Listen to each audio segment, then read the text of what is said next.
Hydra facial কৰাৰ পিছত যে মোৰ মুখখন এনেকুৱা হৈ যাব ভবাই নাছিলোঁ। জীৱনত প্ৰথম হাইড্ৰা ফেচিয়েল কৰিবলৈ আহিছোঁ, গতিকে প্ৰথমে মুখৰ অৱস্থা কেনেকুৱা দেখুৱাই লওঁ আৰু ফেচিয়েল কৰাৰ পিছত মুখৰ অৱস্থা কি হ'ব তাকো দেখুৱাম। মোৰ স্কিনৰ অৱস্থা যে বহুত বেয়া, আগতেও দেখুৱাইছোঁ। এইফালে দেখিছে গোটেই ক'লা ক'লা দাগ, বয়সৰ ছাপ, মুখৰ ছালবোৰো বুঢ়ী মানুহৰ দৰে ওলমি আহিছে, অৰিজিনেল বয়সতকৈ 10 বছৰমান ডাঙৰ দেখি। আৰু এই ফেচিয়েলটো কৰিলে বোলে মুখৰ সকলোবোৰ প্ৰব্লেম ভাল হৈ যায়, সেইটো কাৰণে আজি কৰি চাওঁ বুলি আহিলোঁ। আৰু কাপোৰ কানি সলাই বেলেগ ড্ৰেছ পিন্ধাই দিলে আৰু ধুনীয়াকৈ এতিয়া শুই দিলোঁ আৰু এটা এটাকৈ এতিয়া ট্ৰিটমেণ্টবোৰ কৰি যাব। এই ভিডিঅ'টো কিন্তু শেষলৈকে চাব দেই, কিয়নো মোৰ দৰে বহুতে এনেকুৱা প্ৰব্লেমত ভুগি আছে আৰু কেনেকৈ এই প্ৰব্লেমৰ পৰা হাত সাৰিব পাৰি হয়তো বহুতে নাজানিবও পাৰে। গতিকে ভিডিঅ'টো শেষলৈকে চাই থাকক আৰু মোৰ ফাইনেল লুকটো আপোনালোকে চাব। যদিহে মোৰ ফাইনেল লুকটো ভাল দেখে তেনেহ'লে আপোনালোকেও ট্ৰিটমেণ্টটো ল'ব পাৰিব।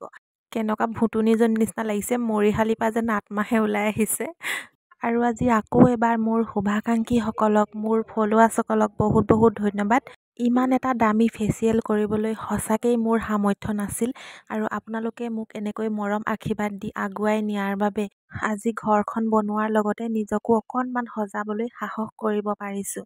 আৰু যিসকলে মোক দেখিব নোৱাৰে তেওঁলোককো ধন্যবাদ, কিয়নো আপোনালোকৰ সমালোচনা সহ্য কৰিব নোৱাৰি মই ঘৰৰ চুক এটাত সোমাই থাকিব নিবিচাৰোঁ, বৰঞ্চ আপোনালোকক দেখুৱাই মই আৰু এখোজ আগবাঢ়ি যাবলৈহে চেষ্টা কৰোঁ। যিমানে দবাবলৈ চাব মই সিমানে উঠিবলৈ চেষ্টা কৰোঁ। আপোনালোকৰ সমালোচনাবোৰক মই মোৰ জীৱনৰ সাহস হিচাপে মোৰ কৰ্মত ব্যৱহাৰ কৰোঁ আৰু সেই সাহসেই চাগে মোক জীৱনত হতাশ হ'বলৈ দিয়া নাই।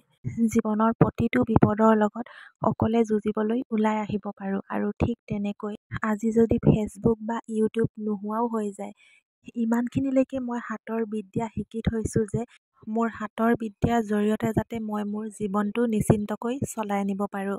গতিকে সকলোৱে কিন্তু আমাৰ হাতৰ বিদ্যা থকাটো খুবেই প্ৰয়োজন। কাৰণ জীৱনত কেতিয়া কি মুহূৰ্ত আহি যাব, কেতিয়া আমি অকলশৰীয়া হৈ পৰিম, কেতিয়া আমাৰ নিজৰ দায়িত্ব আমি নিজেই পালন কৰিবলগীয়া হ'ব সেয়া কোনেও নাজানে। আৰু যদি কেতিয়াবা জীৱনত তেনেকুৱা মুহূৰ্ত আহি পৰে, সেই হাতৰ বিদ্যাবোৰে আমাক বহুতখিনি সহায় কৰে। আজি যেনেকৈ মোক ফেচিয়েল কৰি থকা এই ছোৱালীজনী কেতিয়াও মৰণ নাই। তাই কেতিয়াও নিজৰ প্ৰয়োজনৰ বাবে আনৰ ওচৰত অন্ততঃ হাত পাতিব লগা নহয়।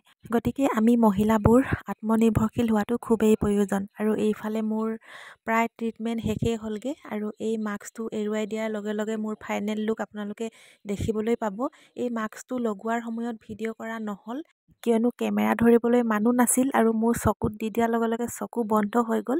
গতিকে এৰুৱা সময়তো প্ৰায় ভিডিঅ' কৰা নহ'ল, চকুটো আঁতৰাই দিয়া পিছৰখিনিহে মই ভিডিঅ' কৰিব পাৰিছোঁ। আৰু এতিয়া লাহে লাহে আপোনালোকে দেখিব পাৰিছে মুখখন আগতকৈ নিশ্চয় মিহি লাগিছে আৰু মোৰ যে ইমান চাফা, ইমান ফ্ৰেছ লাগিছে মুখখন, মানে মই শব্দই বুজাবই পৰা নাই।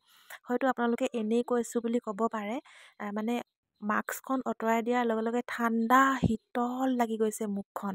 একদম মুখখন যেন হাত পৰি গ'ল, দেহাটো যেন হাত পৰি গ'ল তেনেকুৱা লাগিছে। আৰু আপোনালোকৰ কেনেকুৱা লাগিছে বাৰু? আৰু বিচনাৰ পৰা উঠি পাউডাৰ চাউডাৰ অকণমান ক্ৰীম চিম কি এতিয়া লগাই দিব, তাৰপিছত ফাইনেল লুকটো দেখুৱাই আছোঁ। আগতে কেনেকুৱা আছিলে আৰু মোৰ ফেচিয়েল কৰাৰ পিছত কেনেকুৱা লাগিছে আপোনালোকে জনাব। আৰু মোৰ ফাইনেল লুকটো ভাল দেখিছে আপোনালোকেও আহিব পাৰিব, স্ক্ৰীনত যিহেতু নম্বৰ দি থোৱা আছে। এনেইতো এইবিলাক ফেচিয়েল 3000 টকাৰ ওপৰত, যদি মোৰ ভিডিঅ' চাই আপোনালোকে আহে বহুতখিনি ডিছকাউণ্ট পাব। আৰু এতিয়া চাওক মোৰ ফাইনেল লুক, অকণমান টোনাৰ লগাই দিলে, তাৰপিছত চিৰাম লগাই দিলে আৰু অলপ ক্ৰীম লগাই দিলে। কেনেকুৱা লাগিছে বাৰু? আগতকৈ অলপ হ'লেও মিহি লাগিছেনে? যদি মোৰ চেহেৰাটো ভাল দেখিছে আপোনালোকে আহিব কিন্তু দেই।